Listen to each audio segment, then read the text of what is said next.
Nagpur Amaravati highway పనులను ఖమ్మం రైతులు అడ్డుకున్నారు. భూములకు పరిహారం చెల్లించకుండా పనులు చేయడం సరికాదంటూ అధికారులతో వాగ్వాదానికి దిగారు.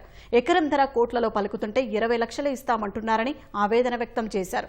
తాము కోర్టుకు వెళ్లామని ఈ నెల 28న హియరింగ్ ఉందన్నారు. అప్పటి వరకు కోర్టు స్టే విధించిందని, అయినా నేషనల్ హైవే సిబ్బంది, రెవెన్యూ అధికారులు పనులు ఎందుకు చేస్తున్నారని ప్రశ్నించారు. నాగపూర్ నుంచి అమరావతికి నిర్మాణం అవుతున్నటువంటి గ్రీన్ఫీల్డ్ హైవే, ఎక్స్ప్రెస్ హైవే నిర్మాణం కోసం భూసేకరణ చాలా చట్టవిరుద్ధంగా జరుగుతూ ఉంది. 2013 భూసేకరణ చట్టం ఏదైతే ఉందో ఆ చట్టం ప్రకారం భూ నిర్వాసితులు ఎవరైతే భూమి కోల్పోతా ఉన్నారో, ఆస్తులు కోల్పోతా ఉన్నారో వాళ్ళు 80% అంగీకరిస్తేనే ప్రభుత్వం భూసేకరణ చేయాలని చెప్పి 2013 భూసేకరణ చట్టం చెప్తుంది. హైకోర్టులో కేసు ఉంది, 28వ తారీఖు జడ్జిమెంట్ ఉందని చెప్పి క్లియర్ గా హైకోర్టు పేపర్ చూపిస్తా ఉన్నా.